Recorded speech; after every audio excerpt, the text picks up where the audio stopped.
إني رأيت الليلة عجبا. يقول لمن؟ الصحابة. نعم. يعني بعد صلاة الغداء كده صحة الصبح، احنا قلنا ان ايه رؤيا الايه الانبياء وحي. نعم.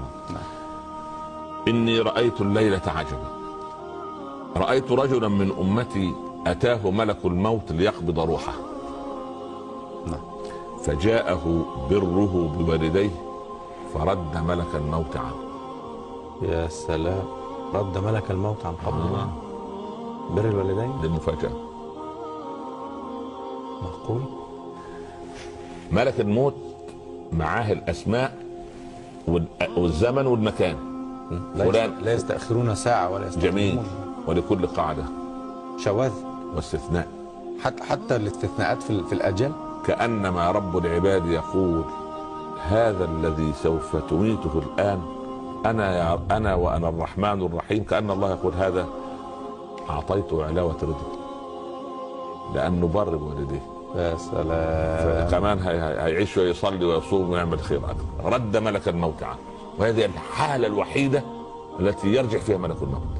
وتسقط ورقته من سدرة المنتهى عند ملك الموت، ينزل ليقبض روحه.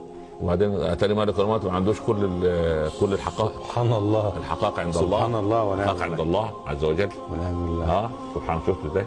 شوف البر، شوف البر. سبحان الله. عجيب. البر عجيب. لا شوف، البار مهما يفعل من ابواب الشر فلن يدخل النار. البر بوالديه مهما يصنع من ابواب والعاق مهما يصنع من ابواب الخير فلن يدخل الجنه. ببر الوالدين. بر الوالدين. يعني بر الوالدين الا بر.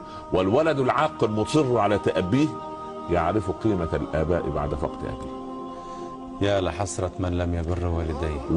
ويا لبشرى من كان أبوه أو أمه أو كلاهما على قيد الحياة ويلحق الآن ونحن في هذه الأيام الطيبة وفي هذه المعاني الطيبة وفي هذا البرنامج الذي نرجو أن يكون طيبا أن يلحق. وإذا كانت هناك خلافات بينه وبين أبيها أو بينه وبين أمه مهما يكن وإن ظلماه وحتى وإن طرداه من البيت يعود مرة أخرى ليكن ذبابيا. إذا ذب أب يرجع. وإن جاهداك على أن تشرك بما ليس لك به فلا تطعهما وصاحبهما في الدنيا معروفا. وصاحبهما معروفة. وصاحبهما وينتهي. لا أن تصير المصاحبة معروفة. كيف؟ وهو ربنا في الزوجات قال وعاشرهن بالمعروف. صحيح. في الأب والأم قال وصاحبهما في الدنيا معروفة. أن يصير المصاحبة نفسها معروف. يعني يا سلام. وأصحاب المعروف هم الشفعاء يوم القيامة.